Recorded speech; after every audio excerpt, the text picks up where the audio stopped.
Welcome learner, welcome to all of you once again in my channel which is name focused education with Priyamvada. तो अपने आज संक्षिप्त video में मैं चर्चा करने जा रही हूँ सतत आंतरिक मूल्यांकन की, जिसको हम अंग्रेजी में बोलते हैं कंटिन्यूअस इंटरनल इवोल्यूशन।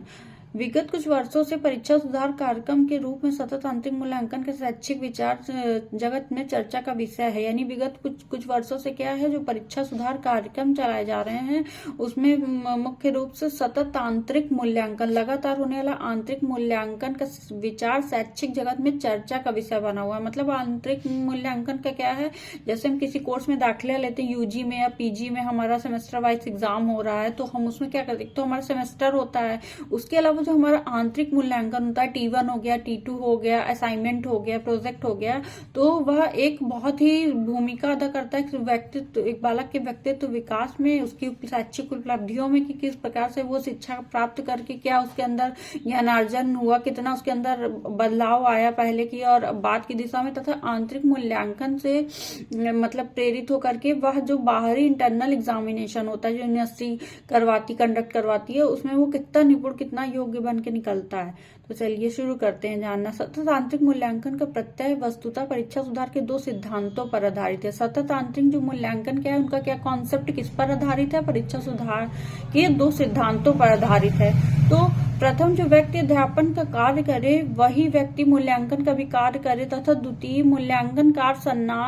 संत्रात में न होकर संपूर्ण सत्र के दौरान लगातार होते रहें। यानी प्रथम क्या है, ये जो व्यक्ति अध्यापन कार्य करे वही मूल्यांकन भी करे, यानी जो पढ़ा रहा है टीचर हमारा वही मूल्यांकन भी हमारा करेगा। द्वितीय क्या है, मूल्यांकन कार्य संतांत में ना होकर, यानी सत्र के अंत में ना होकर के संपूर्ण सत्र के दौरान लगातार होता रहे। जैसे कि मैंने अभी बनाया, मंथली टेस्ट हो रहे हैं हमारे, 3 महीने में T1 हो रहा है, फिर हमारा T2 एग्जाम हो रहा है, हमारा असाइनमेंट हो रहा है, प्रोजेक्ट हमें मिला हुआ है, तो हमारे आंतरिक मूल्यांकन की एक नींव यानी जड़ को मजबूत करता है, जिससे हम बाह्य मूल्यांकन में अपने आप को एक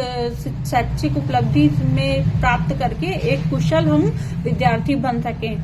फिर सतत आंतरिक मूल्यांकन प्रणाली के अंतर्गत छात्रों की शैक्षिक प्रगति का मूल्यांकन शिक्षण कार्य कर रहे अध्यापकों के द्वारा सत्र के बीच में थोड़े थोड़े अंतराल पर किया जाता रहता है। यानी सतत आंतरिक मूल्यांकन प्रणाली के अंदर क्या किया जाता है, छात्रों के थोड़े थोड़े अंतराल पे शैक्षिक प्रगति का मूल्यांकन शिक्षण कार्य कर रहे, जो छात्रों के अंतर्गत जो शैक्षिक प्रगति का मूल्यांकन कर रहे हैं, हम शिक्षण कार्य कर रहे हैं, हमारे अध्यापक जो है के द्वारा सत्र में बीच बीच में लगातार थोड़े अंतराल पर किया जाता रहे, और इससे छात्रों को पृष्ठ पोषण यानी फीडबैक मिलता है, तथा वे अपनी क्षमताओं के अनुसार सर्वोत्तम शैक्षिक प्रगति करने के लिए प्रयासरत रहते हैं। इससे छात्रों को पृष्ठ पोषण मिलता है, फीडबैक मिलता है, तथा वे अपनी क्षमताओं के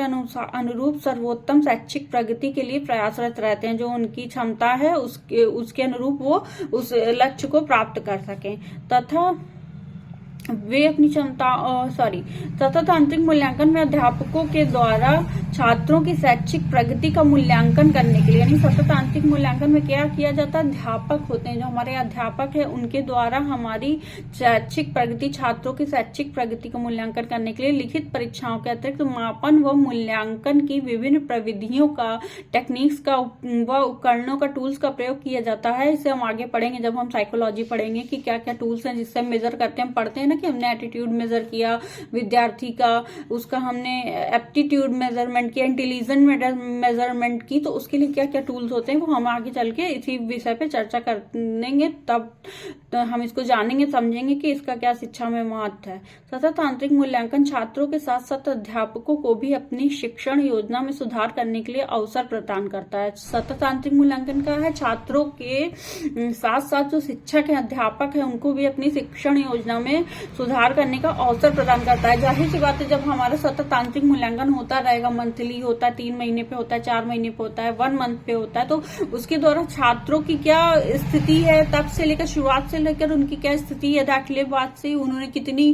उद्देश्यों को, शिक्षा के किन किन उद्देश्यों को प्राप्त करने में सफलता प्राप्त की है, अगर नहीं की है, कुछ कमी रह गई है, तो छात्र अपनी टीचिंग जो टेक्निक है उसमें कुछ सुधार करके उसे लाता है, नए रूप से एक छात्र को शिक्षा देता है वो। उसके बाद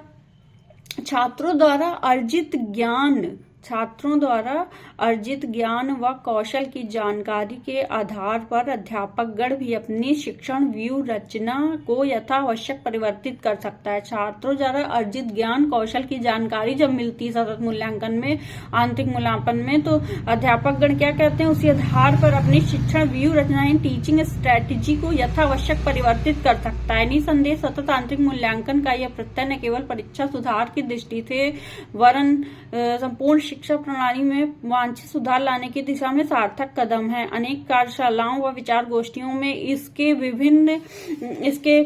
पक्षों पर विचार विमर्श किया जा चुका है तथा विद्वानों के द्वारा इसे स्वीकार किया जा चुका है। यानी कि इसमें क्या बताया जा रहा है, मूल्यांकन जो सतत आंतरिक मूल्यांकन है वह केवल कॉन्सेप्ट नहीं होकर परीक्षा सुधार की दृष्टि से संपूर्ण शिक्षा के क्षेत्रों में इसके विभिन्न पक्षों पर व्यापक विचार विमर्श किया जा चुका है तथा अनेक विद्वानों द्वारा इसे स्वीकार किया जा चुका है। अनेक शैक्षिक संगठनों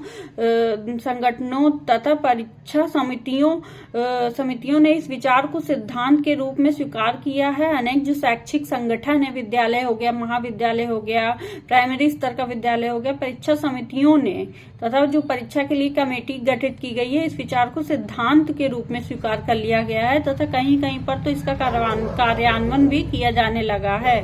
सतत आंतरिक मूल्यांकन वास्तव में वर्तमान समय में प्रचलित परंपरागत सतांत बाह्य मूल्यांकन प्रणाली के दोषों का निवारण करके शिक्षा प्रणाली को शिक्षण अधिगम की ओर उन्मुख करने का एक प्रयास है। तो वर्तमान सतत आंतरिक मूल्यांकन वर्तमान में क्या है कि प्रचलित परंपरागत हमारी छात्र के अंत में जो हमारी मूल्यांकन प्रणाली है उसके दोषों का निवारण करके शिक्षा प्रणाली को शिक्षण अधिगम की ओर उन्मुख करने का एक प्रयास है। तो आज के अपने संक्षिप्त वीडियो में हमने संक्षिप्त रूप में जाना समझा सतत आंतरिक मूल्यांकन क्या है, और आशा करती हूँ ये वीडियो आपको हेल्पफुल लगा होगा। हेल्पफुल लगा हो तो प्लीज वीडियो को लाइक कीजिए, शेयर कीजिए, कमेंट कीजिए। आपकी कोई क्वेरी हो तो आप पूछ सकते हैं और मेरे चैनल को सब्सक्राइब कीजिए और बेल आइकन को प्रेस कर दीजिए ताकि आने वाले वीडियो की नोटिफिकेशन आप तक पहुंचती रहे। तो अपने नेक्स्ट वीडियो में मैं नेक्स्ट टॉपिक पे चर्चा करूंगी और तब तक के लिए आप सभी सीखने वालों तथा सुनने वालों को मेरा नमस्कार।